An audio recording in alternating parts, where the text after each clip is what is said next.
Eh, pues, ¿cómo qué día estás pensando? Pues no sé, el jueves de esa semana. Eh, ok, bueno, está bien. Sí, el jueves de la semana está bien, si alguien lo quiere enviar ese día. Mm, bueno, no, ¿podría ser el miércoles? Hagámoslo el miércoles. Ok, ¿Sí? perfecto. Sí, está Listo. bien. Gracias. ¿Y a las 12 igual? ¿A las 12 del día? Sí, sí, hagámoslo así. Va. Sí, me da un poquito de tiempo. Listo. Em, Muy bien, súper. Entonces, la clase pasada nos habíamos quedado en esto, que es básicamente, estamos como hablando de falacias de, digamos, correlación y causalidad, cuando las dos cosas son diferentes. Y la última que habíamos visto, o pues una falacia de causalidad, era que porque algo sucede primero no quiere decir que causa algo que viene después. Entonces, habíamos visto un ejemplo como del gallo y el sol, pero como este hay millones de ejemplos, hay muchas cosas que pasan primero y no tienen nada que ver con lo que sucede después. Y ya. Listo. Y entonces, solamente para que recuerden, y este era como un recordatorio de que la correlación además es un indicador, digamos, entre comillas, bastante pobre de cómo se relacionan unas variables. Esta gráfica la habíamos visto antes, pero recuerden que todos estos datos tienen la misma correlación, la misma media, la misma desviación estándar, y pues uno se da claramente cuenta que la correlación entre estos datos, ok, pues es la misma, pero todos los datos tienen una relación bastante diferente entre sí. Incluso, por ejemplo, vean estos dos de acá, donde uno pensaría que el de la izquierda tiene como, ¿no? Más X quiere decir más Y para diferentes como, y parece que hay como diferentes categorías, mientras que la derecha quiere decir lo contrario, pero ambas tienen literalmente la misma correlación. Entonces hay que tener Perdón, cuidado con lo que quiere decir la correlación.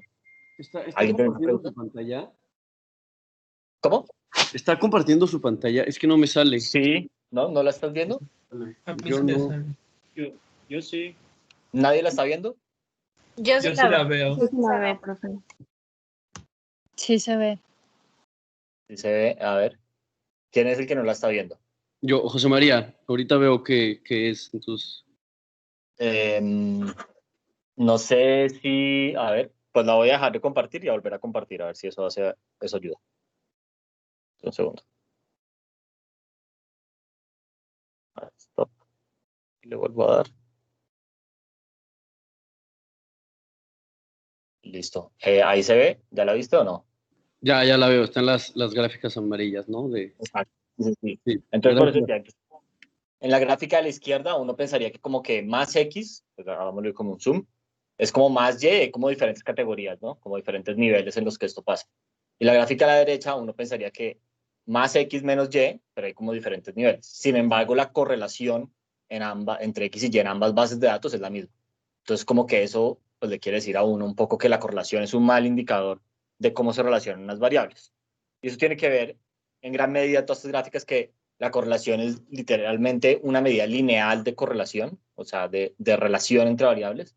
Y muchas veces las bases de datos tienen relaciones no lineales. Por ejemplo, pues no sé, esta el círculo de la de esta acá o la de la X, estas son relaciones que no son lineales, son más complejas. Y entonces resumirlas todas en una sola medida que mide la relación lineal, pues obviamente es un mal indicador de cómo se relacionan las gráficas, las variables. Y por eso es que siempre hay que graficar los datos, no se los olvide eso.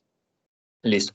Y ahora hay una última cosa que tal vez como un poco lo contrario, y es que a veces la gente suele confundir que no haya correlación con que no haya causalidad o dependencia. Y entonces esto puede pasar por muchas razones. Una que habíamos hablado de la clase pasada es, por ejemplo, la relación entre policía y crimen. Entonces, cuando uno suele hacer en casi cualquier país la correlación entre policía y crimen, la correlación de eso es cero. Y tiene que ver con que hay una relación causal que va en ambas direcciones. Entonces, normalmente cuando hay más crimen, entonces se incrementa el tamaño de la policía, porque los alcaldes o los gobernantes locales suelen incrementar el cuerpo policial, pero a medida que aumenta el cuerpo de la policía, eso reduce el crimen. Entonces, como que en una dirección hay una relación positiva y en la otra hay una relación causal negativa, y eso, digamos, se cancelan entre sí en general, y eso es que la correlación en la mayoría de los, digamos, de las bases de datos sea cero, lo cual no quiere decir que no haya una relación causal. Normalmente hay una relación causal en ambas direcciones, pero digamos que la correlación suele ser cero por eso. La otra razón que es un poco más, digamos, tienen que ver más con economía, es porque la gente muchas veces tiene un compensatorio como, o compensa, digamos, efectos con su comportamiento. Entonces, un ejemplo típico podría ser el siguiente, hay alguien que está, no sé, navegando un bote en un lago y digamos que el viento está como pegando de izquierda a derecha o después de este a oeste o algo por el estilo.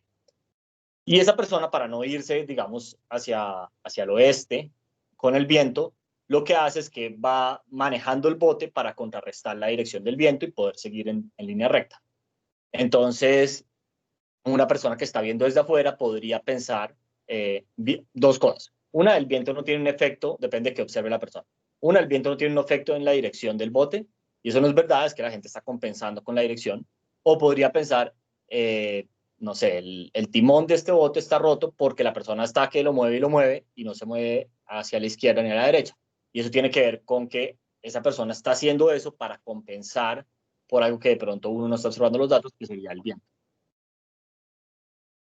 ¿Sí tiene sentido lo que acabo de decir o no? Sí, prof. Sí. Entonces, por ejemplo, un ejemplo que pasa mucho pues en lo que hago yo, en la investigación que yo hago, es cuál es el efecto entre, digamos, entregar libros, por decir algo, en escuelas primarias y puntajes. Entonces, muchas veces lo que uno encuentra es que el efecto de hacer eso es cero, o la correlación es cero, y tiene mucho que ver con que los padres, si uno le da libros a las escuelas, entonces los padres gastan menos en libros en el hogar. Digamos, compensan, dado que, digamos, en la escuela le expandió como el budget set, incluyó libros, entonces los hogares suelen reducir su gasto en educación y comprar menos libros en casa, entonces al final, digamos, el número de libros a los que están expuestos los niños no cambia. Eso hace que, digamos, la correlación sea cero. Entonces, pero eso no quiere decir que, digamos, los libros no tengan un efecto en el aprendizaje. Profe, ¿puede Quiere repetir? decir Es que no que escuché. los padres están compensando. ¿Sí? ¿Puede repetir? Es que es que no se escuchó, se trabó, bueno, en mi compu. Sí. No, entonces, está diciendo, por ejemplo, algo que yo he hecho como investigación es cuál es el efecto de entregar libros en escuelas primarias en los puntajes de los niños o en el aprendizaje. Y muchas veces lo que uno encuentra es que no hay un efecto. Ahora hay que entender bien a qué se refiere como ese efecto. Porque lo que suele pasar, si uno va y hace encuestas a los hogares, es que cuando uno entrega libros en escuelas primarias, los hogares gastan menos en educación. Entonces, digamos, si yo le entrego libros a la escuela, los padres compran menos libros en el hogar. Entonces, es como es que digamos, los padres reaccionan a la intervención o al tratamiento que yo le estoy dando con un comportamiento que básicamente contrarresta el efecto. Entonces, el número de libros al que los niños están expuestos no cambia. Ahora, eso no quiere decir que entregar libros, o sea, o que los libros no tengan un efecto en los puntajes. Quiere decir que entregar libros en primaria no tiene un efecto, pero es porque hay pues un comportamiento compensatorio. ¿Sí? Sí, gracias, profe.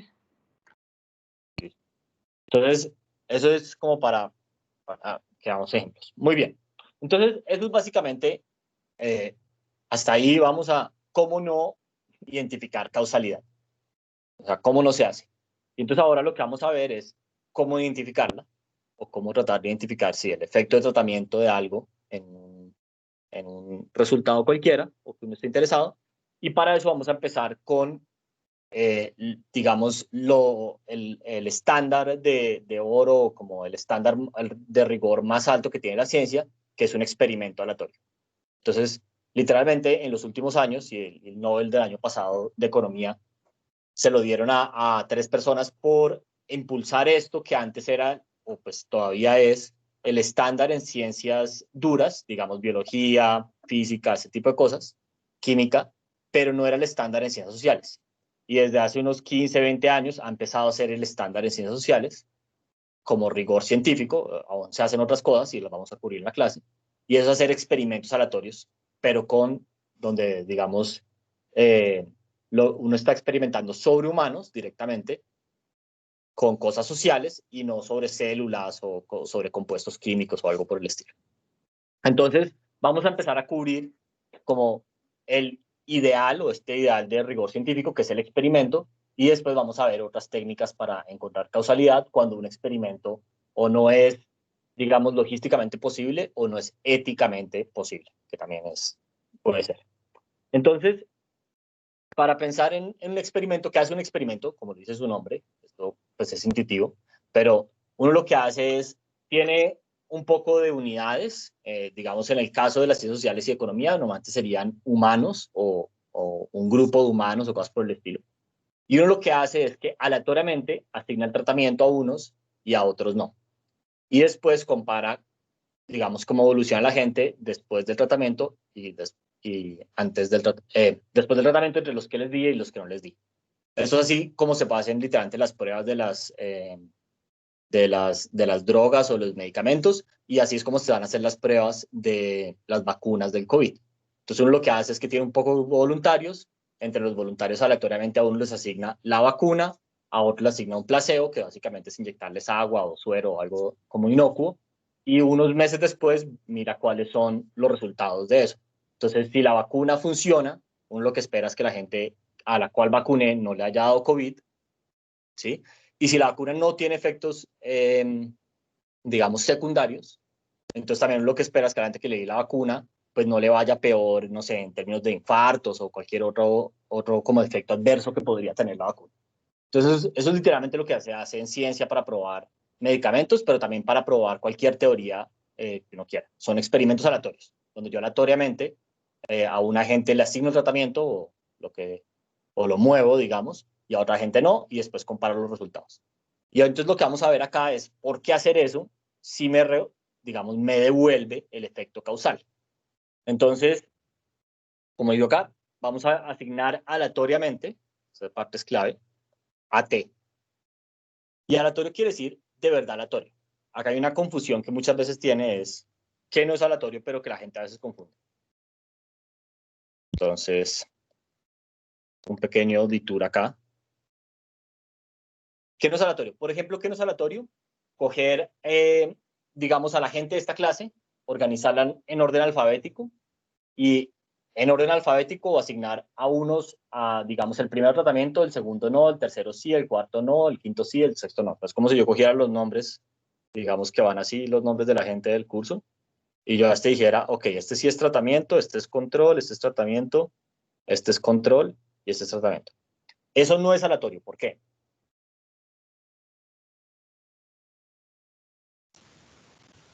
Porque hay una secuencia racional. Sí, básicamente es como lo opuesto a aleatorio, es determinístico. Yo no hay manera de que yo repita este experimento, digamos, o que yo repita este proceso y cada vez que lo repita me dé una asignación diferente entre tratamiento y control. Eso lo que me quiere decir es que este proceso es determinístico, me determina con probabilidad 1, yo sé desde antes quién va a ser tratamiento y quién va a ser control. ¿Estamos de acuerdo o no? Sí, profe. Sí. Listo. Eso, este hay que tener cuidado porque este es muy común, la gente suele confundir esto con algo aleatorio y no lo es.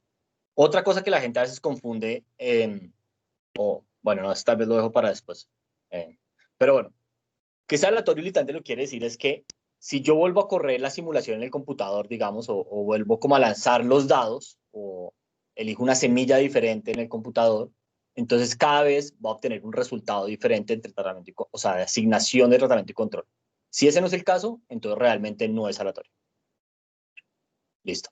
Entonces, como yo asigno aleatoriamente a T, algo muy importante, una consecuencia de eso, es que T, o sea, el tratamiento, si yo voy a hacer tratamiento control, va a ser independiente de Y0I y de YI. Y recuerden que Y0I era el resultado que yo debería observar cuando la gente no es tratada. O sea, es un resultado potencial, no necesariamente lo observo. Y YI es el resultado potencial si trato a la persona. Entonces, como yo asigné aleatoriamente a T, es algo que es completamente aleatorio. Eso quiere decir que por construcción va a ser independiente a Y0I y a Y1I. ¿Estamos de acuerdo o no? Sí. Sí, profe. Listo. Entonces, acá es un recordatorio de lo que ya habíamos visto en la clase pasada. Ahora, si yo miro la diferencia entre los tratados, que es esto de acá, o el promedio de los tratados, y el promedio de los no tratados, si miro esa diferencia, recuerden que yo eso lo podía escribir sumando y restando el término que está en azul, que básicamente es 0, como el efecto sobre los tratados, que era lo que está acá arriba, y este sesgo de selección. Listo, eso es lo que habíamos visto antes. Ahora, la parte clave es que si, como yo asigno aleatoriamente el tratamiento, y entonces el tratamiento es independiente de Y0i y de Y1i, entonces este bias, ¿a qué va a ser igual? 0. Exactamente, porque el valor esperado de Y0i condicional a TI, como TI es independiente, esto simplemente va a ser igual al valor esperado de Y0. Y este, por la misma razón, va a ser igual al valor esperado de Y0. ¿Estamos de acuerdo o no? Sí. Entonces, cuando yo reste esto, eso hace que el sesgo de selección se vaya, y eso pues tiene mucho sentido intuitivamente. Recuerden que el sesgo de selección puede venir más que todo de dos fuentes. Una, la gente se autoselecciona el tratamiento porque le conviene, digamos, o el gobierno selecciona a quienes van a ser tratados, o pues la ONG o la persona que está implementando el programa, selecciona a quienes van a ser tratados porque quiere, por construcción, darle tratamiento solamente a ciertos grupos. ¿No? Son los grupos más vulnerables o los que más se pueden beneficiar del programa o algo por el estilo. Pero si yo asigno el tratamiento aleatoriamente, por definición, ese sesgo de selección no debería existir, porque no debería haber ninguna diferencia sistemática entre los tratados y los no tratados. ¿Estamos de acuerdo? O sea, prof, nomás una pregunta. Entonces, para probar una vacuna, o sea, no es como la conclusión directa, pero sería mejor, o sea, el momento en el que son voluntarios ya puede haber un sesgo de autoselección. Perfecto. Es una excelente pregunta. No, en economía uno suele hablar de dos términos. Hagamos un detour acá, que es un buen momento para hacerlo. Uno se llama validez interna y otro se llama validez externa. Versus validez externa. Entonces, validez interna tiene que ver con que tú estés identificando el efecto causal en una población. Entonces, esto, o sea, si tu estudio o tu investigación, o el paper que estás escribiendo o lo que sea, tiene validez interna, eso lo que quiere decir es que identificas el efecto causal en alguna población. Efecto causal.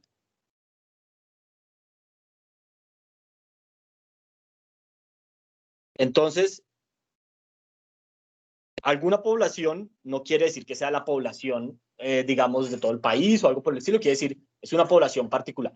Entonces, en el ejemplo de las vacunas, si hacemos el efecto, ¿no? Asignamos aleatoriamente vacunas entre los voluntarios, a unos sí, a otros les damos el placebo y miramos los resultados, tú haces, por lo que vamos a ver ahorita, pues digamos el experimento, pero intuitivamente, vas a poder identificar cuál es el efecto causal de la vacuna en la población de voluntarios. Entonces, en ese sentido, el estudio va a tener validez interna. ¿Estamos de acuerdo? Sí. Listo. Entonces, ahora, validez externa, lo que quiere decir es que si ese efecto causal, o sea, la pregunta es si ese efecto causal, digamos, es equivalente a esto, efecto causal, es generalizable a toda la población.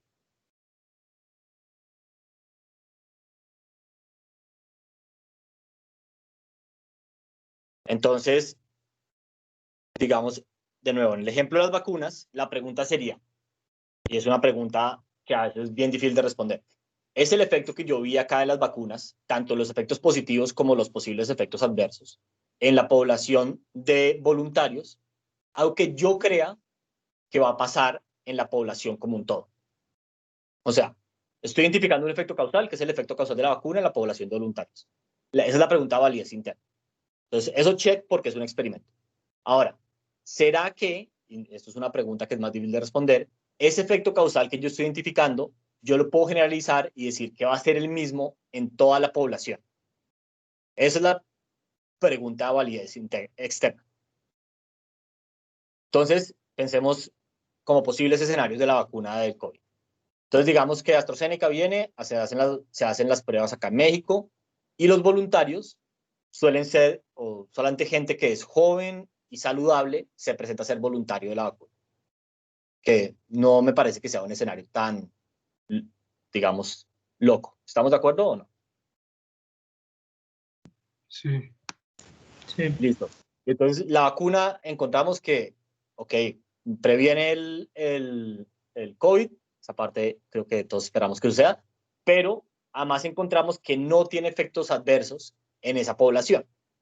Es una pregunta que se tiene que hacer tanto los que diseñan la vacuna como los reguladores de salud, digamos, como el que le da permiso a producir la vacuna AstraZeneca en México, es, ok, yo ya sé que eso no tiene efectos adversos en una población generalmente joven, pero ¿será que eso va a ser verdad en una población, digamos, en la población mexicana como un todo, que incluye gente con sobrepeso, que incluye gente más vieja? Y es una pregunta que el estudio en sí no puede responder. ¿Estamos de acuerdo o no?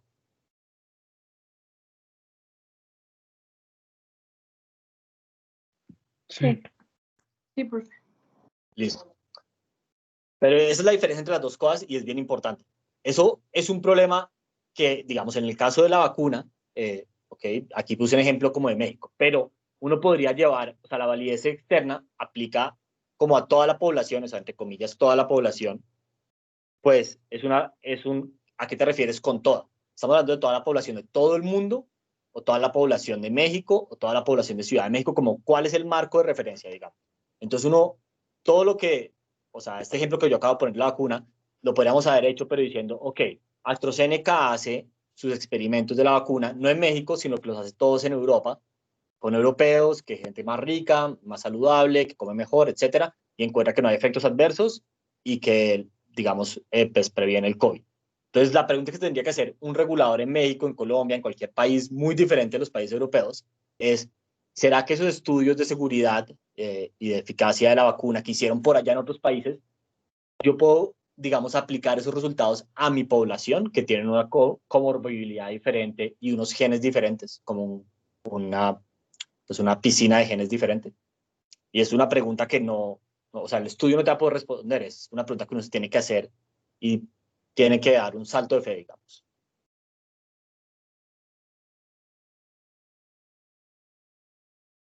¿Sí? Sí, profe. Sí, profe. Sí. Bueno, entonces volvamos acá a lo que estábamos. Entonces, lo que hemos hablado es que el sesgo de selección se va... Ha movido la pantalla un segundo. Y también la puedo ver en mi computadora. Entonces, el sesgo de selección se va porque asignamos aleatoriamente el tratamiento. Y aparte de eso, entonces, me voy a bajar acá. Lo que nosotros teníamos es que el sesgo de selección se va y la parte de arriba, que nosotros lo llamábamos, voy a borrar acá este círculo, el efecto del tratamiento en los tratados, porque era cuál la diferencia de Y1I condicional a ser tratado menos la diferencia de Y0I condicional a ser tratado. Ahora, como esto acá, como TI también es independiente de Y1 y Y0, entonces yo puedo quitar esos condicionales. Otra manera de decir eso es que esto acá, la diferencia entre Y1 y Y0 condicional a T, a que ser tratado, es igual a el valor esperado de Y1I menos Y0I, sin el condicional.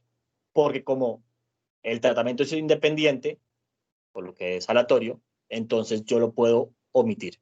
Y eso lo que me quiere decir es que ya lo que identifica la diferencia de medias no es el efecto del tratamiento en los tratados, sino el efecto del tratamiento en la población como un todo, o pues no como un todo, en la población del estudio promedio.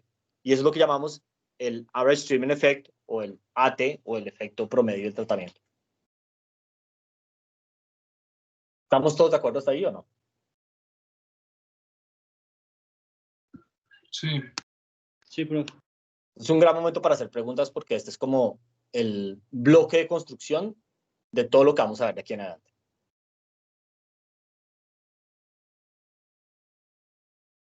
Okay. Entonces, bueno, yo sé que esto se ve como sencillo, pero digamos, llegar a esta matemática se ha demorado increíblemente como varios siglos. Entonces, listo. Yo sí tengo una duda. ¿Sí?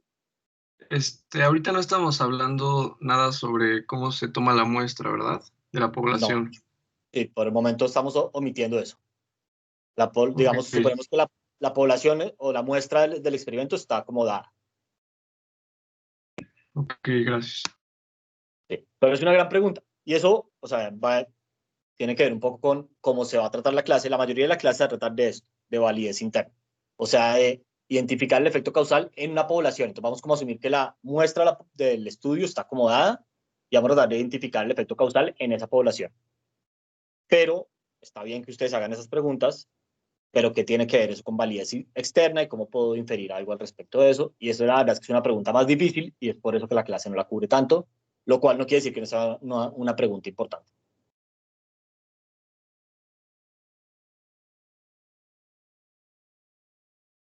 Listo. Entonces, algunas cosas para tener en cuenta sobre randomización es que la randomización no elimina diferencias individuales. ¿Qué quiere decir eso? Yo todavía no puedo identificar el efecto del tratamiento para una persona. Recuerden que delta I era igual a Y1I menos Y0I. Yo todavía no puedo identificar esto. ¿Por qué? Porque yo no puedo observar, aún es verdad, para una misma persona Y1I y Y0I. Yo antes puedo observar uno de los dos. Así asigne el tratamiento aleatoriamente. Entonces, eso todavía no lo puedo observar. Lo que puedo observar es el valor esperado de esto, que es lo que llamamos el efecto promedio del tratamiento, o el AT, que es el valor esperado de Y1I menos el valor esperado de Y0I. Esto sí lo podemos observar, esto no. Entonces, eso es algo importante. Ahora, es el valor esperado. En la práctica, nosotros no podemos observar el valor esperado. Eso es una cantidad que queremos inferir de la muestra. Recuerden lo que hemos hablado varias veces, que hay como unos parámetros de la distribución y yo con los datos quiero inferir algo de los parámetros de esa distribución. Entonces, pensemos que estos valores esperados son unos parámetros de la distribución de lo que podría pasar en el mundo que no observamos, pero nosotros podemos inferir algo de esos parámetros a partir de los datos. Y para eso vamos a usar la ley de los grandes números. Que recuerden que es lo que dice la ley de los grandes números, que el promedio, digamos, de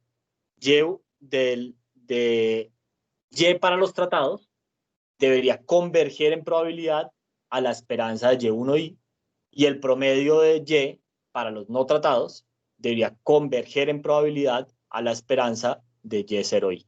¿Estamos de acuerdo o no? Sí. Sí. Entonces, eso es otra parte importante. Y ahora, hay algo más que toca asumir, o digamos, toca diseñar el experimento para que esto se cumpla, tal vez es mejor decirlo, es lo que se conoce como SUDVA. Y eso aparece en todos los libros con ese término, entonces ni siquiera lo voy a tratar de traducir, porque es un término bastante como famoso. Entonces, este Stable Unit Value Assumption lo que dice es que los outcomes potenciales, o sea, ese Y0 y Y1, para cada individuo no dependen del tratamiento que se le asigna a otros individuos. O sea, lo que quiere decir esto en español es que no hay externalidades. Porque, volvamos a leer esto en inglés. Entonces, lo que dice es, el outcome potencial para cualquier unidad no varía o no depende del tratamiento que yo le asigne a otras unidades. Entonces, de nuevo, lo que quiere decir eso, un poco en español, es mi outcome potencial, bien sea el de control de tratamiento, no depende de si a otras personas les dan el tratamiento o el control. Entonces, acá un ejemplo algo que suele no cumplir con esto, ¿qué sería? Por ejemplo, algo como un tratamiento que no cumple con esto, que es clásico. Las vacunas. Exactamente. Porque las vacunas si a todos ustedes los tratan, digamos, les dan la vacuna, y a mí no, yo casi que es como si fuera tratado, porque alcanzamos inmunidad de rebaño. ¿Estamos de acuerdo o no? Entonces, mis outcomes potenciales, o sea, ¿qué me pasa si yo no me vacuno? Básicamente ese outcome ya no se vuelve un outcome muy malo, porque es muy poco probable que a mí me dé el COVID, si a todos ustedes, pues digamos a toda la población alrededor mía la vacunan, porque entonces es casi imposible que a mí me dé la enfermedad. ¿Estamos de acuerdo o no? Sí, sí. Sí. Sí, profe. Ok, entonces ahora vamos a ver un poco la idea de los grandes números. Entonces vamos a hacer unas simulaciones. Aquí tengo el código de R. No voy a mostrar, o sea, no me voy a pasar a R porque estoy en la tableta. Pero pues la idea es como ir línea por línea el código y después vemos qué hace el código. Entonces, lo que voy a hacer es que primero voy a decir que la media de, digamos, o sea, el valor esperado de Y0i va a ser 0. ¿Listo? Esto es el valor esperado de Y0i. Estoy diciendo que es 0. Entonces, es como el promedio de los no tratados. Después voy a decir que la desviación estándar de los resultados es 1. Voy a decir que el efecto del tratamiento es 0.5, o sea, esto es como el delta. ¿Listo? Que recuerden es la diferencia entre el valor esperado de Y1i, Y1i menos el valor esperado de Y0i. ¿Listo? Y primero voy a decir que hay 4 individuos. ¿Listo? Que son, o sea, es poquito, es una muestra pequeña. Entonces voy a decir que hay 4 individuos. Y entonces después voy a crear los outcomes potenciales. Entonces, ¿cómo creo el outcome potencial? Básicamente, para los no tratados, lo que hago es que genero un poco de números normales, lo hago con rnorm, genera números normales. Voy a decir que cree, por favor, 4 números de esos, porque hay 4 personas, o sea, el número de participantes. Voy a decir que la media es 0, o la media del control. Voy a decir que la desviación estándar es 1. Listo. Y para los tratados, básicamente voy a decir que es Y0 más el efecto del tratamiento. Entonces, por construcción, eso hace que, digamos, el efecto del tratamiento pues, sea igual a beta, porque es la diferencia entre la media entre los dos. Listo. Y entonces, después voy a asignar aleatoriamente unas personas al tratamiento y unas personas a control. Entonces, ¿cómo hago eso? Básicamente digo que saque de una distribución binomial. Entonces, ¿qué era una distribución binomial? ¿Quién se acuerda? Solo te da unos y ceros, ¿no? Exactamente. Entonces te da unos y ceros. Voy a decir que por favor saque 4 números de esos. ¿Listo? Y voy a decir que la probabilidad de 0 y de 1 sea un medio. Entonces básicamente es como lanzar 4 monedas y si la moneda sale cara, entonces asigno la tarjeta de tratamiento y sale sello, entonces la asigno a control. Es un poco lo que está pasando detrás. ¿Listo? Y después voy a decir que el Y que yo observo, o sea, qué es lo que yo realmente observo en la vida real, el outcome, va a ser Y1 si la persona es tratada. Recuerden que Z en este caso es tratado. Entonces, es Y1 por 1 si la persona es tratada y Y1 por 0 si la persona es control. Entonces, básicamente, sumo Y1 solo si la persona es tratada. Más Y0 por 1 menos el tratamiento. Entonces, básicamente, si la persona es tratada, es Y0 por 0, o sea, no sumo eso. Y si la persona es control, es Y0 por 1, porque Z sin es 0. Entonces, sumo el control. Entonces, básicamente, lo que estoy haciendo ahí es como crear un Y que es igual a Y1 si la persona es tratada y a Y0 si la persona es no tratada. Y eso es lo que yo observo en la vida real. ¿Listo? ¿Estamos de acuerdo o no? Sí, profe. Listo. Y después voy a calcular la diferencia de medias entre la gente tratada, o sea, aquí cojo lo que yo observo entre los tratados menos lo que yo observo entre los no tratados. Y entonces hago el promedio de los tratados de Y menos el promedio de los no tratados de Y. Y aparte de eso, va a hacer un histograma. ¿Listo? Rápido, prof, es de código lo que le voy a preguntar. El corchete después del y.sim es un filtro, ¿no? Lo que está haciendo eso. Es un filtro, exactamente, es igual que filter. Ya. Gracias. Sí, porque nota que es una buena pregunta. Como tiene igual, está acá, entonces básicamente es una comparación. Entonces básicamente es como si yo pregunto, ¿es el tratamiento igual que 1? Entonces me salen true y false y se queda solamente con las filas que esto es true. Entonces solamente con las tratadas. Y en el segundo caso, que hago zsim igual a 0, entonces true y false, pero en este caso es true si es control y se queda solamente con esas filas.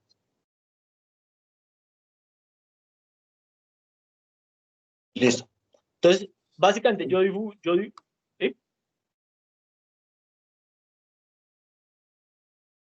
¿Okay? Entonces, yo hice esto y esta fue la simulación que me dio a mí en mi computador. O sea, básicamente, si se dan cuenta ahí, recuerden que es n igual a 4.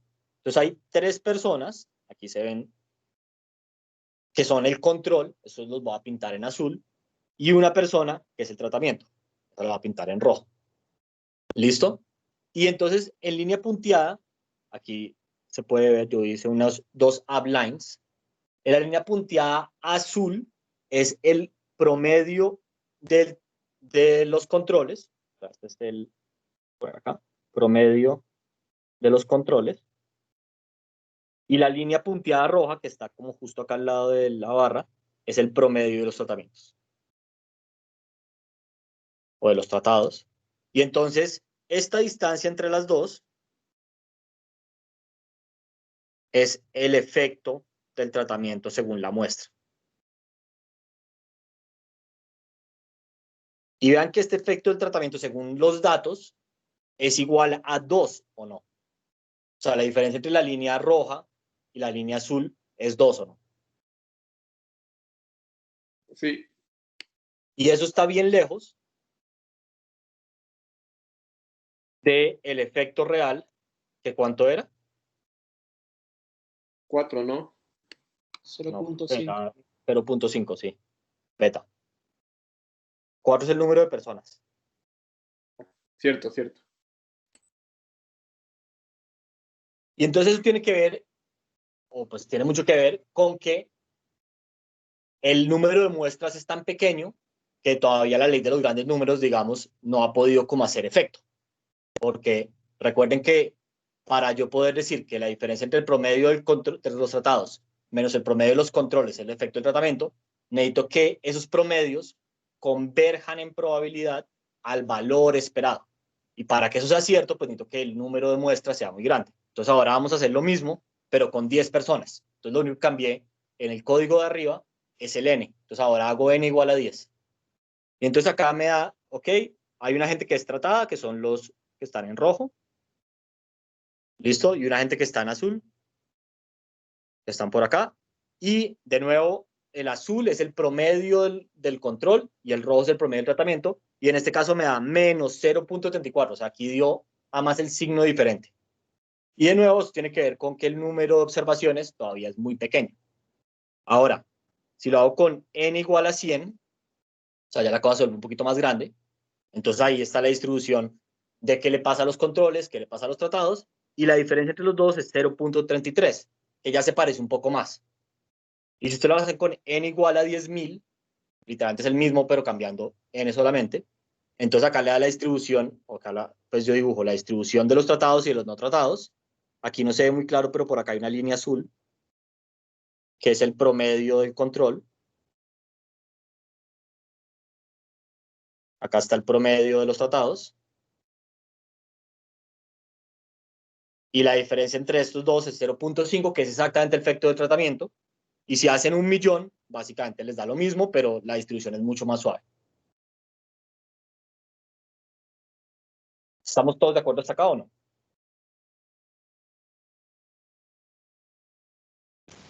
Sí, profe. Listo. Ok, entonces, esta es la mecánica general de cómo funciona un experimento. Entonces recuerden, el experimento lo que hace es que quita el bias de selección, encuentra el efecto promedio del tratamiento. Entonces ahora veamos un poco más randomización y este sesgo de selección. Entonces, unas cosas importantes para anotar, que ya hemos hablado, pero es que son muy importantes.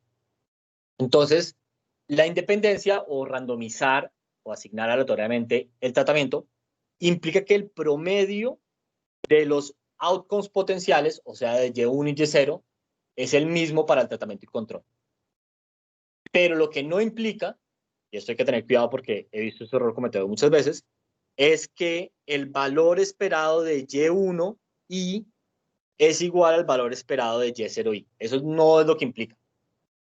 Precisamente lo que a nosotros nos interesa un poco es saber esta diferencia. Esto no es igual, al menos de que el tratamiento no tenga ningún efecto. ¿Estamos de acuerdo? Sí, profe. No confundir esto. Listo. Entonces ahora hablemos un poquito de de este supuesto que es el Stable Unit Treatment Value Assumption. Entonces vamos como a destilar palabra por palabra. Entonces, lo que quiere decir estable, tal y como suena el nombre, es que el tratamiento es estable o homogéneo, digamos, entre toda la población. O sea, eso quiere decir que este delta I, que recuerden que es Y1I menos Y0I, o sea, es la diferencia entre los outcomes potenciales para la persona I, esto es igual a delta para todo el mundo. O sea, el estable lo que quiere decir es que el efecto del tratamiento es igual para todas las personas. Es un supuesto fuerte. Porque, no sé, incluso con la vacuna o algo por el estilo, uno podría pensar que el efecto de la vacuna o de un medicamento es más grande o más poderoso, bien sea para el lado positivo o negativo, para unas personas que para otras. No todos los medicamentos tienen el mismo efecto en todo el mundo. Pero es un supuesto que toca hacer, o si no, digamos, la matemática detrás de esto no soporta el experimento. Ese lo podemos relajar un poquito ahorita, no es tan grave. Ahora, el unit, pues lo que dice es obviamente todas las unidades de la población, entonces eso viene combinado con el stable, entonces básicamente el efecto de tratamiento es estable para toda la población.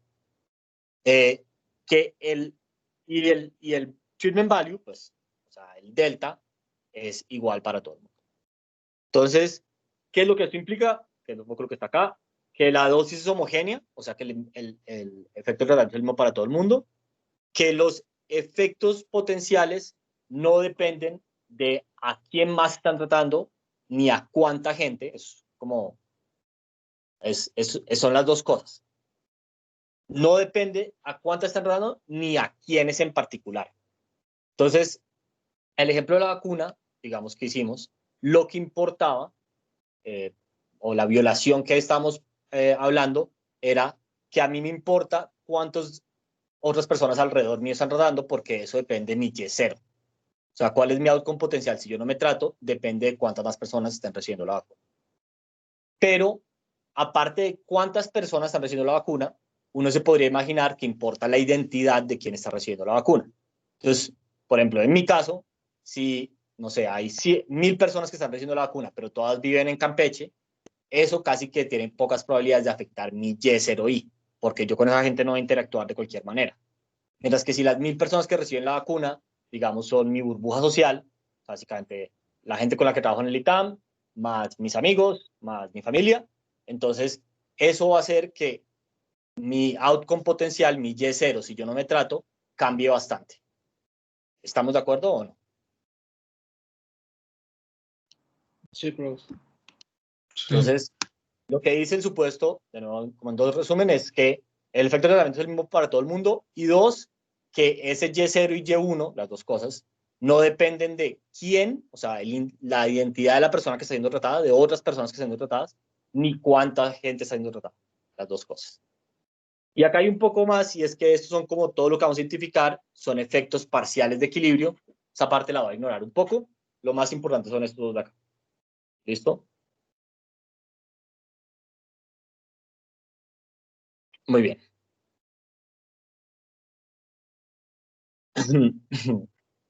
Ok, entonces, hablemos un poco más de la parte como de dosis estable. Entonces, lo primero que estamos suponiendo acá es que todos los individuos reciben el mismo tratamiento, o sea, como bien definido. O sea, que la dosis del tratamiento es la misma para todas las personas que son tratadas. Entonces, esto es muy fácil de, digamos, de acotar o de cumplir en experimentos médicos. Por ejemplo, cuando yo doy, ¿no?, la dosis de un medicamento y veo cuál es el efecto en cáncer, o la dosis de la vacuna y veo cuál es el efecto en la salud, porque casi por definición yo inyecto a todo el mundo con la misma dosis. Pero en ciencias sociales muchas veces a nosotros nos interesa un efecto diferente, que es, por ejemplo, cuál es el efecto de la educación. ya escrito así, ¿cuál es el efecto de un año de educación?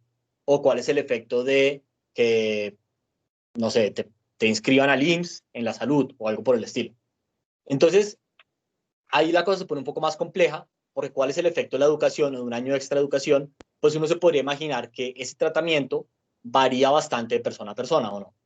Si una persona, digamos, va a una escuela privada, o una escuela pública, o una escuela de alta calidad, o una escuela rural, o una escuela urbana, todo eso va a querer algo, va a querer decir algo diferente de ese año extra de educación. ¿Estamos de acuerdo o no? Sí, profe. Entonces, ahí la cosa se pone un poco más compleja y entonces es como una violación de este supuesto.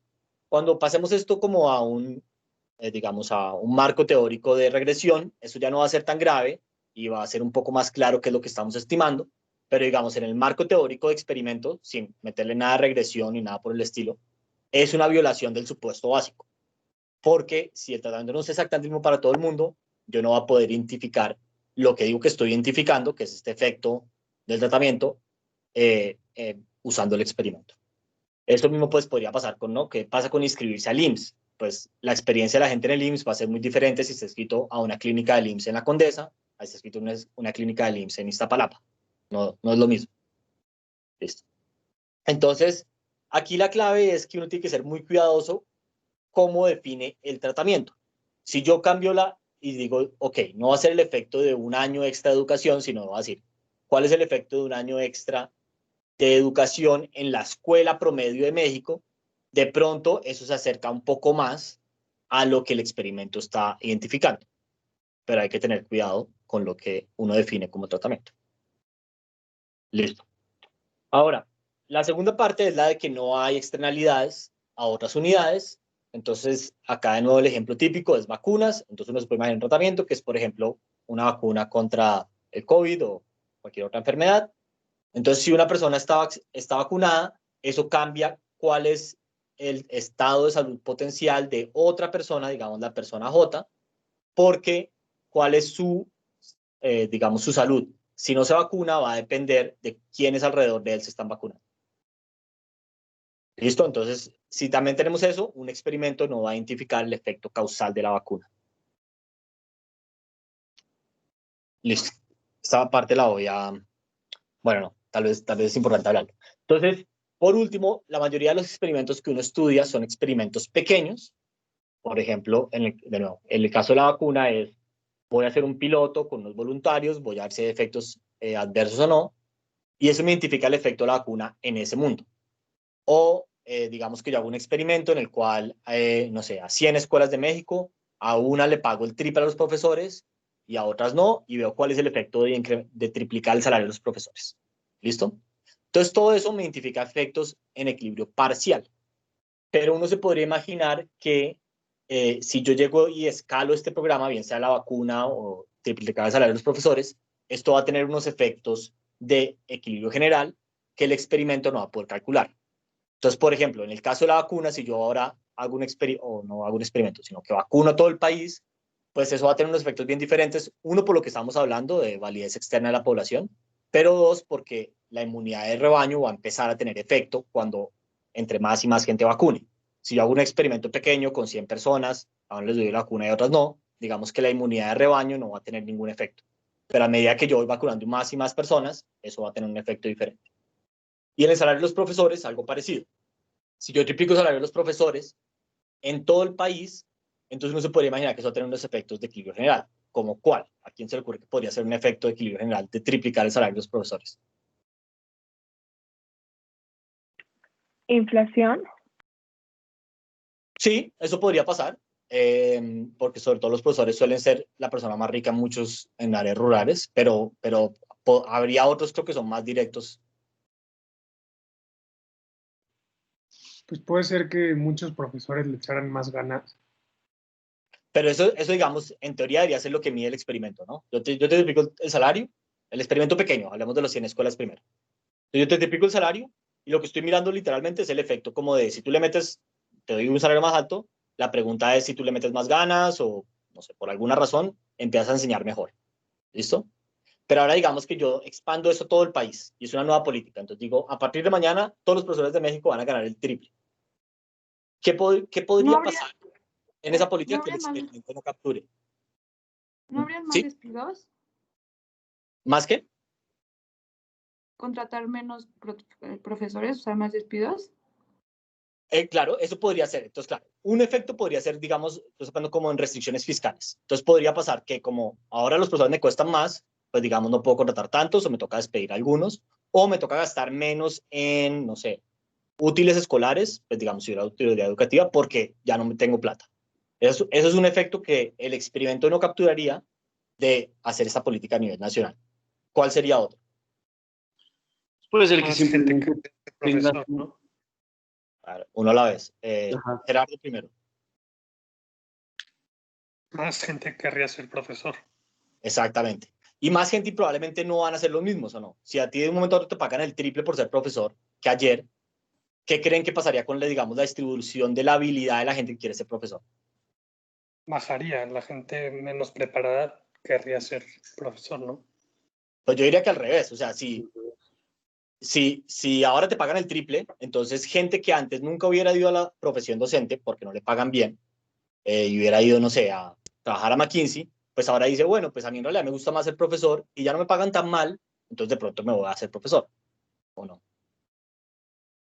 Como que se vuelve un trabajo más competitivo, ¿o no? Ok, sí. O sea, sí veo ese escenario también, pero como que también pienso que más gente querría ser profesor.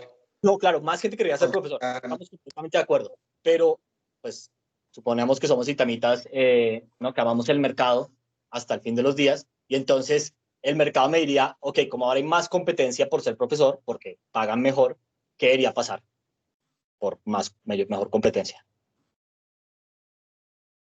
Pues sí, mejoraría la calidad del... Aumenta la calidad del producto, que en este caso es ser profesor, ¿no? Sí. Ahora, José María, ¿tú tenías otra idea? Era justo eso, que mejoraría como la muestra de gente que querría ser profesores. Y entonces, exacto. Pero entonces, acaso antes para que tengan cuidado porque pasa muchas veces, sobre todo, o sea, yo no sé ustedes ¿no? Como en qué sombrero van a usar, digamos, en 15 años cuando estén trabajando, pero pasa muchas veces que está, digamos, la gente que hace los experimentos, yo en la mayoría, en muchos casos, y está la gente que, digamos, no sé cómo decirlo, los hacedores de política que oyen mis recomendaciones, por decirlo así. Y entonces, es importante que el hacedor de política entienda que si yo voy y le digo, oigan, hice un experimento con, no sé, 100 escuelas, tripliqué salarios de los profesores y de pronto no encontré nada, ni siquiera encontré que no hay ningún efecto de triplicar el salario de los profesores. Eso no quiere decir necesariamente que implementar una política como triplicar el salario a nivel nacional no va a tener efecto, porque hay ciertas cosas que mi experimento no podría capturar. Y lo importante es que tanto la persona como que hizo el experimento, como el que está interpretando el experimento, los resultados, el hacedor de política, entienda las limitaciones de lo que dice el experimento y lo que no dice. ¿Listo? Pero este último es un efecto como fácil bueno, relativamente fácil de quitar, ¿no? O sea, si dijeras, lo midieras, por ejemplo, con los resultados de la prueba PISA de los alumnos, de los profesores, y mantienes la misma muestra de profesores, pues más o menos puedes limitar el efecto de ese bias, ¿no? Claro, no. Eso si tuvieras un estudio, digamos, ya a nivel de país. Pero o sea, lo que me refiero es que suele pasar, y esto literalmente suele pasar en la vida real, es un poco lo siguiente. Yo llego y digo, oiga, ¿será que triplicar el salario de los profesores funciona? No sé, digamos que soy el secretario de Educación, entonces voy y contrato a un profesor del ITAM y le digo, oye, quiero saber esto, a ver si triplico el salario o no. Entonces el profesor del ITAM vaya a hacer un experimento en 100 escuelas, con el gobierno, digamos, en partnership, todo, y entonces encuentran que triplicar el salario de los profesores tiene efecto cero en, no sé, en el puntaje de los estudiantes. En las pruebas enlace, planea, en PISA, la se quiera. Y entonces va y le dice al secretario de Educación, oiga, esto no tiene ningún efecto, y el secretario dice, ok, muy bien, entonces no implementemos la política. Entonces, lo que digo es, hay que tener cuidado porque puede que la política a nivel nacional sí tenga efectos positivos, porque mejore la selección de profesores, por ejemplo. Y el experimento no capturaría eso. Entonces, ok, puede que sea buena idea no implementar esa política, pero puede que sí, y el experimento no responde todas las preguntas, digamos, alrededor de la política. Es como un poco lo que estoy tratando de decir.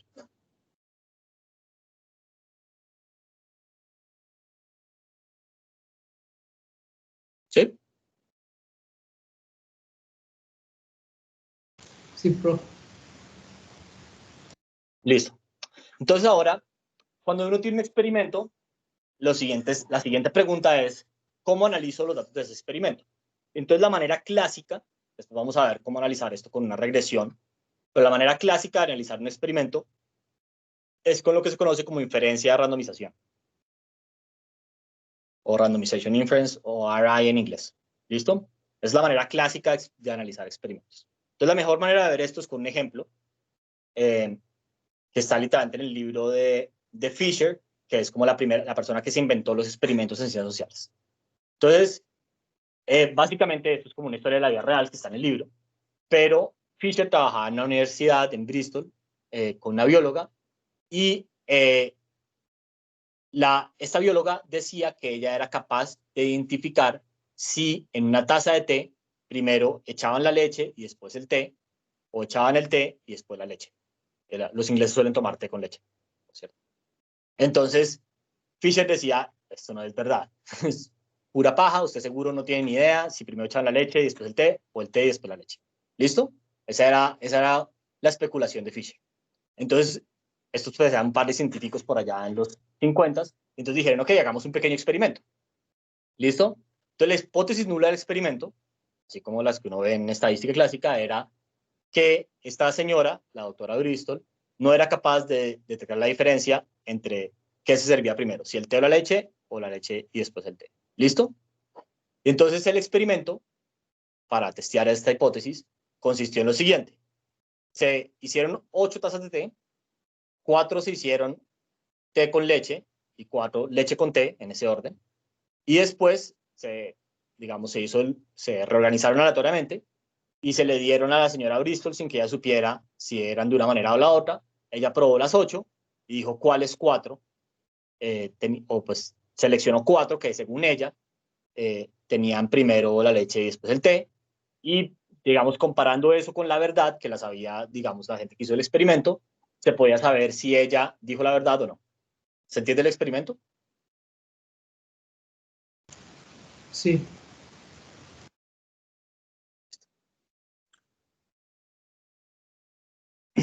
Ok, entonces acá el supuesto clave es que si esta señora, la doctora Bristol, no es capaz de detectar si la leche se puso primero o primero el té, entonces debería elegir 4 tazas aleatoriamente. ¿Estamos de acuerdo o no?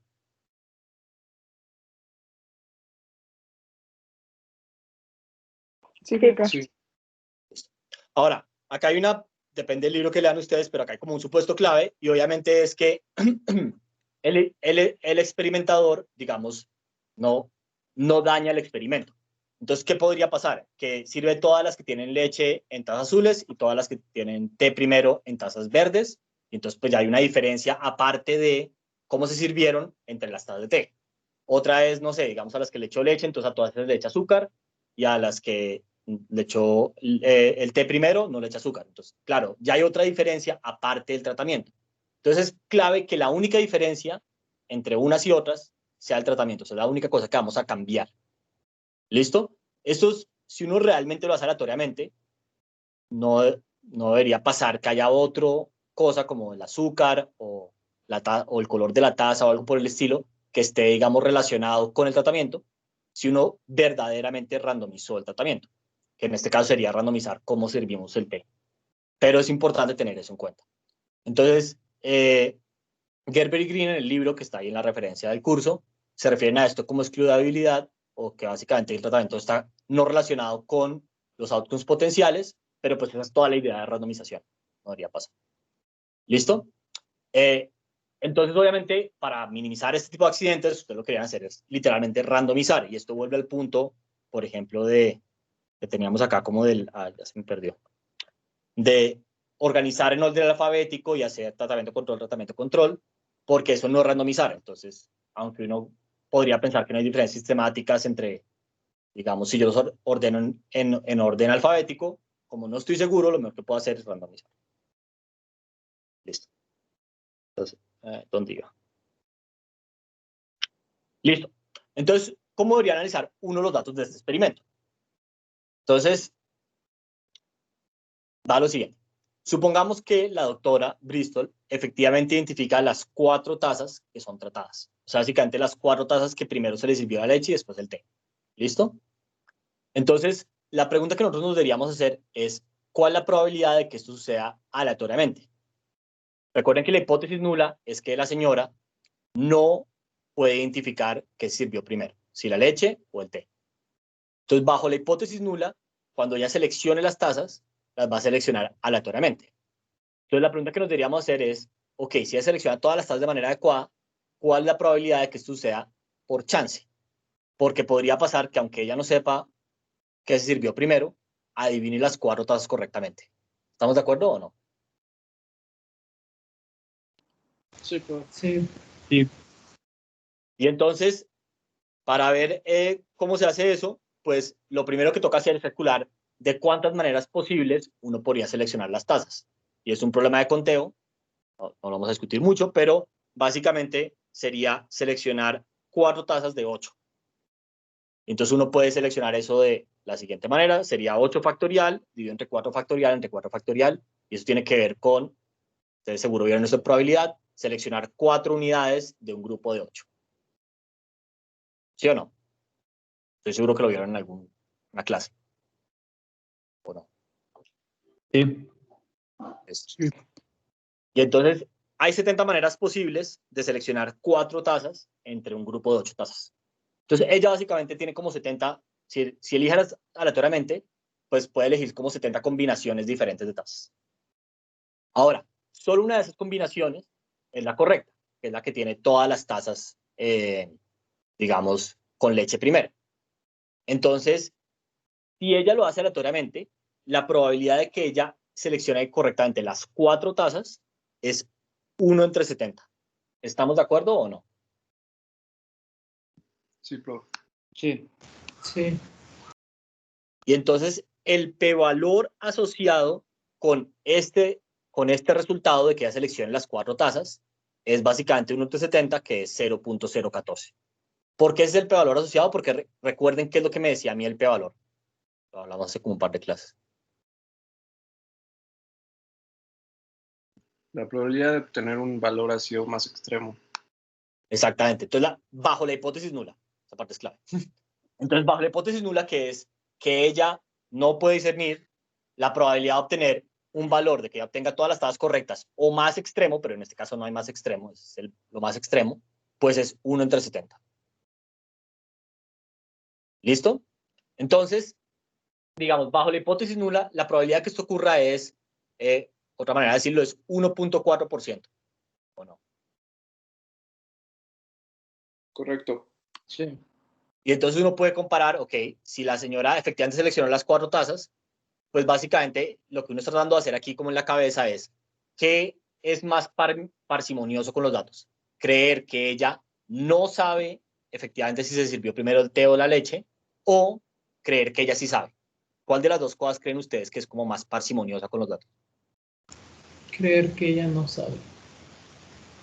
No, creer que sabe, ¿no? Porque creer que ella sí no sabe. sabe tiene una probabilidad muy pequeña, ¿no? ¿Estamos de acuerdo o no? Sí. Sí. Listo. Profe, o sea, como la probabilidad de que le atine es muy chiquita, entonces pensaríamos que sí sabe. Exactamente. Como la probabilidad que la tiene, si ella no supiera, básicamente, es muy chiquita, y digamos que ella sí la atinó, entonces pues diríamos, no, ella sí sabe, básicamente. Ahora, Gracias, profe. uno podría, digamos, la siguiente pregunta natural es, ok, digamos que ella identificó correctamente 3 tazas. O sea, digamos, de las 4, hubo 3 que sí le pegó, así era primero la leche o el té, y una que no le pegó. ¿Listo?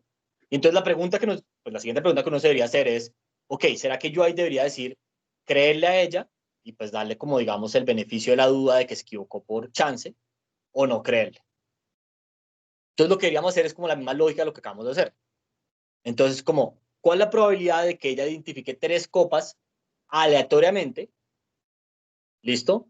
Así, si ella no sabe identificar cuáles tienen leche primero y cuáles tienen té primero. Entonces, la pregunta que uno tiene que hacer es, de esas 70 tazas que ya podría haber elegido, o 70 combinaciones, ¿cuáles serían con 3 tazas correctas y una incorrecta? Entonces, la manera de hacer eso es, de las 4 tazas correctas, voy a elegir 3, y de las tazas, digamos, que se sirven de la otra manera, voy a elegir una. Y entonces quiero todas las posibles combinaciones entre esas dos cosas, por eso está el por acá, y eso me da 16. Entonces, básicamente, la probabilidad de que ella elija 3 tazas correctas o más, también pueden ser 4, sería 16 sobre 70. ¿Estamos de acuerdo o no? Sí, profe. Y entonces acá viene la pregunta. O sea, vamos como a la vida real. Supongamos que estamos haciendo este experimento, ¿no? Y ustedes son Fisher y ven que la doctora Bristol selecciona correctamente 3 tazas.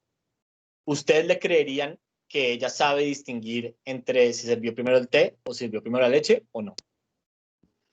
No. No, ya no. No, porque la probabilidad de que haga esto ya es como bien alta, ¿o no? Es 22%, que es, pues, 1 de 5 veces.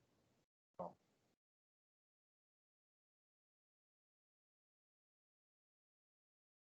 ¿Ok? ¿Estamos de acuerdo o no? Sí, profe. Listo. Entonces, ahora, si ustedes no son muy buenos para contar, yo nunca fui muy bueno para contar. Yo estudié matemáticas y estudié matemáticas, uno de mis mejores amigos de toda la vida es un matemático de verdad. Él mucho más inteligente que yo en matemáticas. Y entonces, él ganó como medallas olímpicas de matemáticas y todo. Y entonces estudiamos matemáticas juntos y cuando veíamos esto, o sea, cuando estábamos estudiando una clase que se llamaba como de combinatoria, yo básicamente no entendía nada y él siempre me hacía ejemplos y yo nunca, o sea, no, nunca entendí, creo, básicamente. Entonces yo lo que suelo hacer, porque no soy muy bueno contando, es que simulo todo. Entonces vamos a hacer esto mismo que acabamos de hacer, pero simulando. Entonces lo que estoy tratando de decir es, si ustedes son como yo y calcular este número 16 no les parece tan sencillo, este número es correcto, pero digamos, no les parece tan sencillo llegar a este número, entonces vamos a ver cómo se podría hacer. Entonces lo que voy a hacer es que voy a repetir el experimento 5.000 veces, ¿listo? Es como si hiciera 5.000 experimentos. ¿Listo? Ahora, voy a crear 8 tazas de té ficticias, ¿no? En el computador, de las cuales van a ser 4, digamos, con leche primero y 4 con té. Es lo que hago en la segunda línea, ¿listo? Entonces, básicamente creo 8 copas, 4 con leche y 4 con té. ¿Ahí estamos de acuerdo o no? Sí, de acuerdo. Sí, profe. Listo. Después voy a reorganizar esas copas aleatoriamente. ¿Listo? Entonces, ¿qué es lo que hago ahí? Si se dan cuenta. Primero hago un sample de los números del 1 al 8. Entonces, sample lo que me hace es que me elige aleatoriamente números del 1 al 8, me elige 8 de ellos, entonces básicamente lo reorganiza. Entonces, en vez de salir 1, 2, 3, 4, 5, 6, 7, 8, pues no sé, sale 3, 7, 2, lo que sea, en un orden cualquiera, y reorganiza las copas. Entonces, eso es como la manera, digamos, de aleatoriamente hacer las copas de un orden a otro. ¿Listo? Ahora, voy a crear unos números acá que me va a decir el número de veces que la señora Bristol selecciona en cada experimento que voy a hacer una taza correcta, 2 tazas correctas, 3 tazas correctas y 4 tazas correctas. ¿Listo? Entonces, por el momento los voy a poner eso en 0, porque el experimento no ha empezado, entonces ya no ha seleccionado nunca nada de esto. Y después hago un for. Entonces, ese for lo voy a hacer para el número de repeticiones. Entonces, va a ser cuando hago el experimento muchas veces. Entonces, ¿qué es lo que hago acá? Selecciono aleatoriamente 4 copas. Entonces, básicamente, eso es como si la señora Bristol seleccionara aleatoriamente 4 copas. Entonces, esto es bajo la hipótesis nula, ¿estamos de acuerdo? De que ya no sabe cuáles tienen leche y cuáles tienen té. Entonces, aleatoriamente ya selecciona 4. ¿Cómo hago eso? Pues el vector este de copas, voy a seleccionar 4 aleatoriamente. ¿Estamos de acuerdo o no?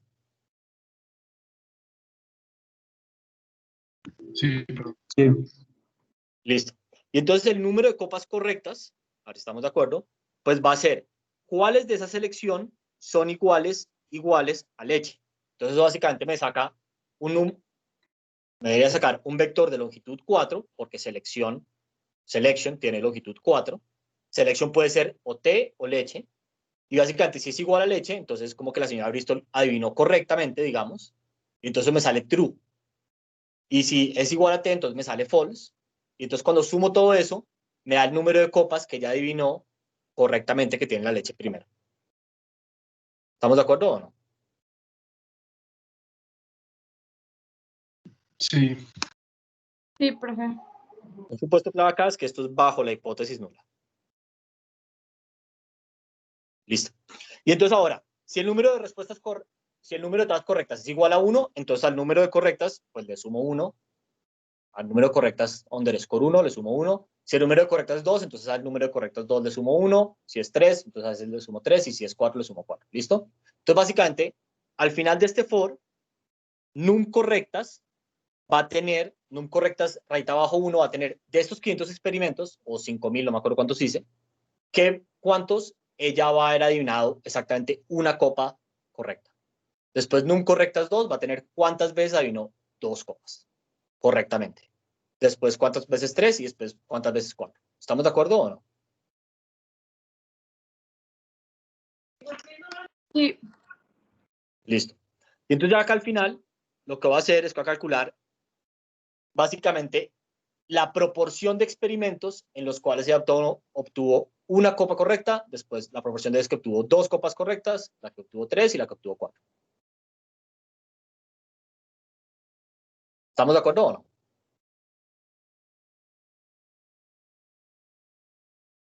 Sí. Ahora, ¿ustedes a qué esperan, por ejemplo, que se parezca a este número, el último de acá?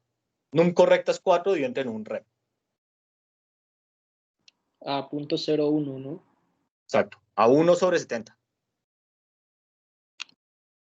Porque sabemos que si yo hago esto aleatoriamente, solamente una de cada 70 veces voy a adivinar las 4 copas correctamente, bajo la hipótesis nula. ¿Y a cuánto se debería parecer este número acá? A 16. Creo que eran 16 sobre 70. Tal cual. Entonces eso lo quería pasar. ¿Listo? Esperamos. ¿Y por qué quería pasar? Por la ley de los grandes números. Anotado. Entonces cuando yo hago esto, eso es lo que me da. Entonces me da que el número 4 es igual a 0. Esto lo voy a cambiar el color. Esto es más o menos 1/70. Sí se parece bastante, ¿o no? Sí. Y este acá también es más o menos 16/70. Y bueno, obviamente yo lo podría hacer con esos de acá también, haber hecho cálculo y pues también se deberían parecer, ¿o no? Sí. Listo. ¿Todo el mundo está de acuerdo con esto o no? Sí, prof, de acuerdo. Listo. Entonces, el único experimento, o sea, el único resultado de este experimento que nos llevaría a nosotros a rechazar la hipótesis nula, digamos al 5% o pues al nivel que ustedes quieran, 5, 10%, lo que sea, es que ella identifique correctamente las 4 tasas. ¿Listo? Nota actual, la doctora Bristol efectivamente eligió las 4 tasas correctamente. O sea, ella sí podía identificar. Listo. Entonces, esto que acabamos de ver es lo que se conoce como, o sea, en este ejemplo particular, pero uno lo podría extender a cualquier experimento, es lo que se conoce como inferencia de randomización. Y entonces es como un precursor antes de mínimos cuadrados ordinarios, que digamos, obviamente como Niemann del lema de Niemann-Persson, se inventó y después Fisher, digamos, lo perfeccionó en los 20s. Algo importante es que esta randomización o esta hipótesis nula es que delta I es igual a 0 para todo I. O sea que para nadie hay efecto, es la hipótesis nula que uno está probando, es que para nadie hay efecto del tratamiento. ¿Listo? Entonces, en general, ¿cómo se hace esto en la práctica? Es básicamente lo que acabamos de hacer en esta simulación, pero lo voy a hacer como más general. Uno repite exactamente la misma rutina de randomización que uno hizo, digamos, para elegir el tratamiento y el control del experimento, muchas veces. ¿Cuántos son muchas veces? Por ahí 5.000, 2.000, entre 2.000 y 10.000, algún número. Entre más grande, más exacto, pero pues obviamente se demora más el computador. ¿Listo? Entonces, para cada una de esas rutinas o cada una de esas repeticiones, vamos a crear un tratamiento placebo que no pasó en la vida real, pero que podría haber pasado, y le vamos a asignar a las unidades ese tratamiento y control. Vamos a crear el estadístico que estamos mirando, que normalmente es la diferencia de medias entre tratamiento y control, para ese placebo. Vamos a mirar la distribución de esos estadísticos placebos, que bajo la hipótesis nula, pues básicamente deberían estar centrados alrededor de 0, o sea, no debería pasar nada.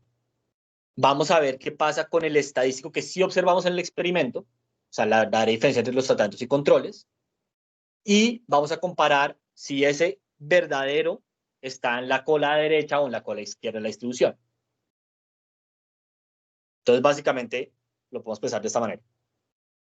Yo llego y hago la rutina de randomización 5.000 veces, creo tratamiento y control, digamos, miro la diferencia de medias, y entonces me da 5.000 diferencia de medias que yo puedo poner acá como en una distribución.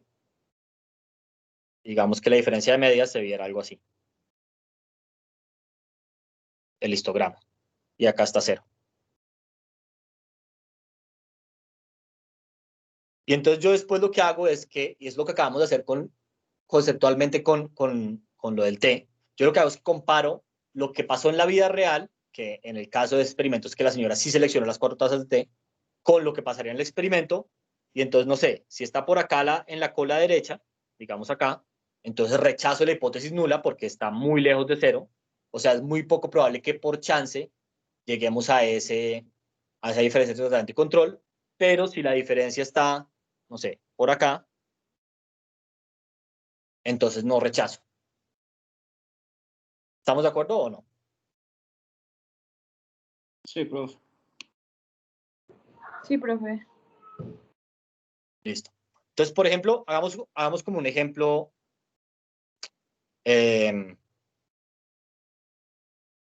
Bueno, no va a terminar de hacer esto y de pronto la próxima clase empezamos con él. Entonces, ¿cuáles son las ventajas de inferencia de randomización? O sea, el proceso que acabamos de hablar. Primero, que mínimos cuadrados ordinarios y cualquier otro método estadístico que uno suele ver, digamos, como en estadística clásica y en econometría 1 y lo que ustedes han visto, casi siempre dependen de supuestos asintóticos. O sea, uno casi siempre llega y dice esto, cuando n es grande, la ley de los grandes números hace tal cosa, o algo por el estilo. Entonces, como que uno llega y dice, cuando n es grande, gracias a la ley de los grandes números y el teorema del límite central, entonces, esto. Pero si uno tiene un tamaño de muestra muy pequeño, entonces uno no puede depender ni de la ley de los grandes números ni del teorema del límite central. Pero esta inferencia de randomización no depende de nada asintótico. Entonces funciona muy bien en samples pequeños, entonces, lo cual es una ventaja. ¿Listo? Tampoco hace ningún supuesto sobre cuál es la distribución de los errores. Mínimos cuadrados ordinarios tampoco lo hace, pero digamos, este tampoco, entonces es bastante bueno. Y entonces, de nuevo, solamente porque quiero que esto quede muy claro, los 6 pasos que uno hace para hacer inferencia de normización es que dice, bueno, ¿cuál es la hipótesis nula? Digamos que la hipótesis nula es que no hay efecto del tratamiento. Calcula un test estadístico, lo va a llamar S, que está basado en la asignación del tratamiento y los yes. Entonces, por ejemplo, la diferencia de medias entre los tratados y los no tratados. ¿Listo? Después llega uno y crea un vector de randomización, lo va a llamar T1 gorrito arriba, y calculo el test estadístico asociado con eso. Y eso lo va a llamar S1 gorrito. ¿Listo? Uno repite 3 y 4 muchas veces, 4.000, 5.000, lo que sea, digamos K grande. Y entonces tengo muchas veces el estadístico. Ese estadístico, entonces tengo una distribución del estadístico bajo la hipótesis nula y puedo calcular el p-valor del test de un lado, lo que tengo escrito acá, como básicamente la proporción de veces que mi estadístico verdadero es menor que los estadísticos placebos, o mayor, depende de qué lado esté mirando uno de la distribución. Y entonces, esto acá es una función indicador, o sea, es 1 si SK gorrito es mayor que S, y 0 si SK gorrito es menor que S. Entonces, básicamente aquí cuento la cantidad de veces que SK es mayor que S. O sea, la cantidad de veces que, si me voy a esta gráfica que había hecho por acá, digamos, si lo que yo observo en la vida real es lo negro, sería la cantidad de veces. Ay, ¿qué hice? No. Ya. La cantidad de veces que los rojos están a la derecha de lo negro. Entonces, esto es S, digamos en el ejemplo. Los rojos son ese gorrito, es como toda la distribución. Y lo que yo quiero contar es básicamente cuántas veces pasa esto. Cuántas veces las distribuciones del estadístico placebo están a la derecha del estadístico verdad, que sería como esta área de acá. ¿Estamos de acuerdo o no? Sí. Ahora, si esa área es muy pequeña, eso básicamente es el p-valor, entonces rechazo la hipótesis nula. Pero si, por ejemplo, estamos en un mundo como el del azul clarito, entonces lo que está a la derecha del azul clarito es todo esto, ¿no?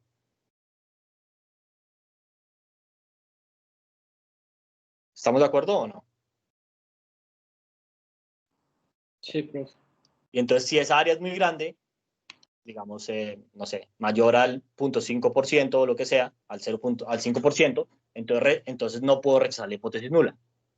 Y entonces así es que calculamos el p-valor. Es básicamente cuento cuántas veces o qué proporción de veces, es lo que se está haciendo acá, qué proporción de veces el estadístico placebo está por encima del estadístico verdadero.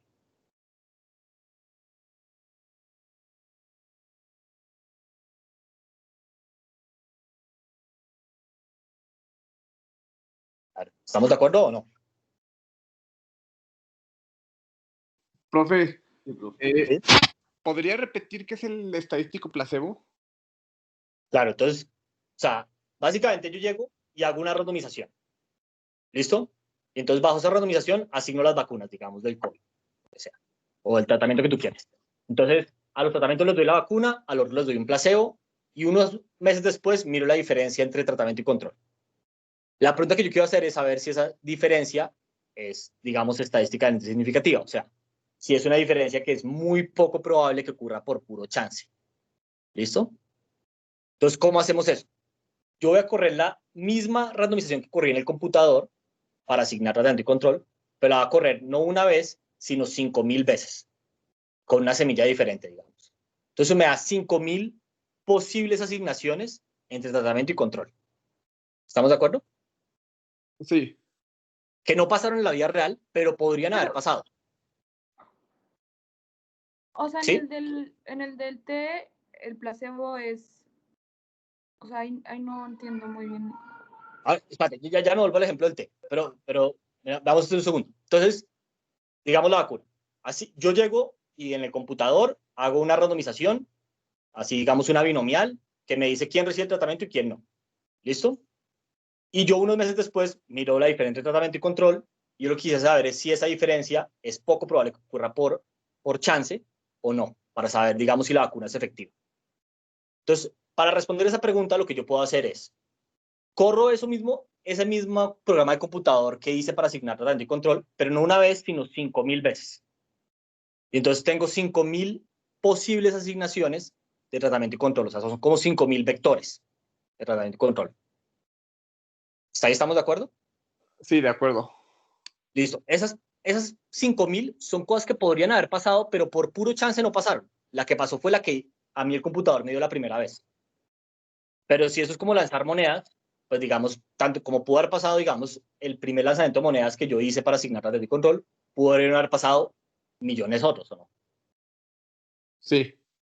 Listo. Entonces, para estos placebos, o sea, son tratamientos que no pasaron en la vida real, asignaciones de tratamiento que no pasaron en la vida real, yo voy a mirar la diferencia entre el tratamiento y el control.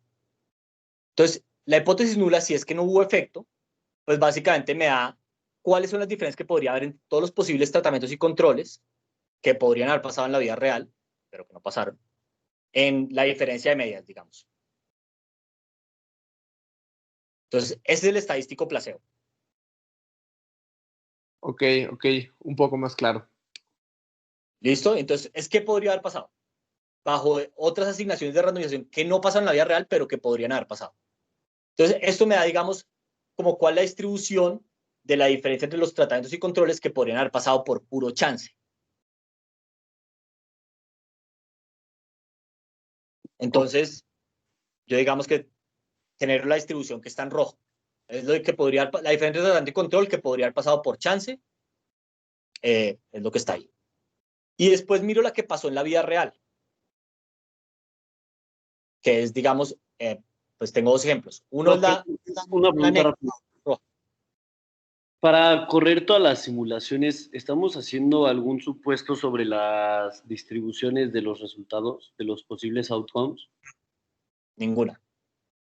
Ok. Esa es la ventaja exactamente de diferencia de randomización, que no depende de ningún supuesto sobre la distribución de nada.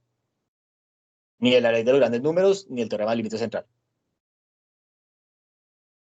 Entonces, esta diferencia que en estos 5.000 placebos, o sea, diferencias placebo, me da como qué podría haber sido por chance la diferencia entre tratamiento y control. Y digamos que yo la grafico, me da lo que está en rojo. Y después voy a poner lo que pasó en la vida real en, pues digamos, puse como dos escenarios. Uno sería el escenario negro y el otro sería el escenario azul clarito. Es como qué podría haber pasado en la vida real, o sea, como bajo el tratamiento y control real que yo asigné.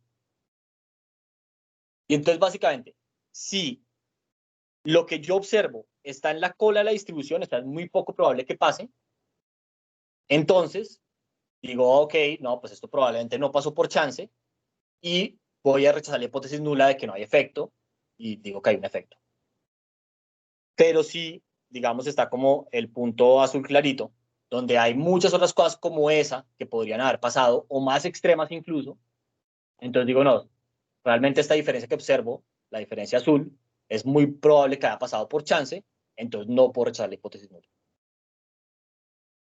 Ok, ya entendí, profe. Muchas gracias. Listo.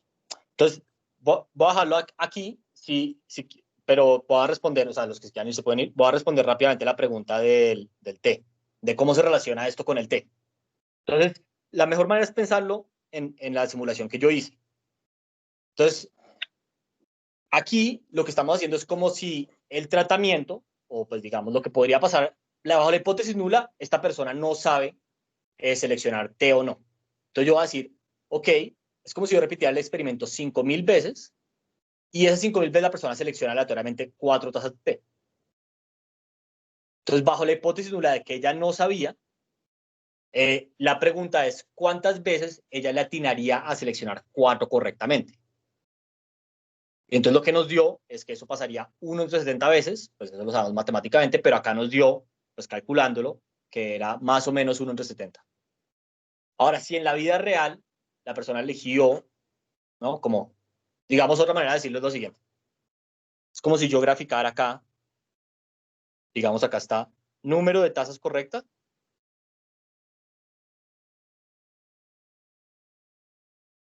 Correctas. Y acá está, pues, como la proporción de veces que esto pasa.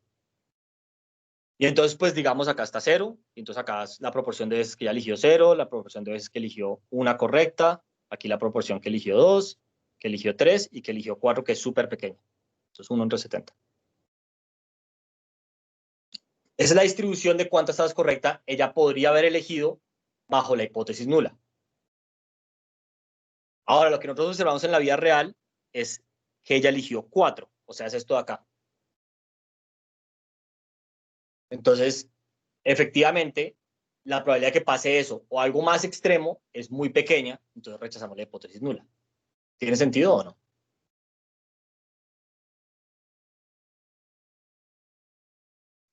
Sí, profe. Sí, profe.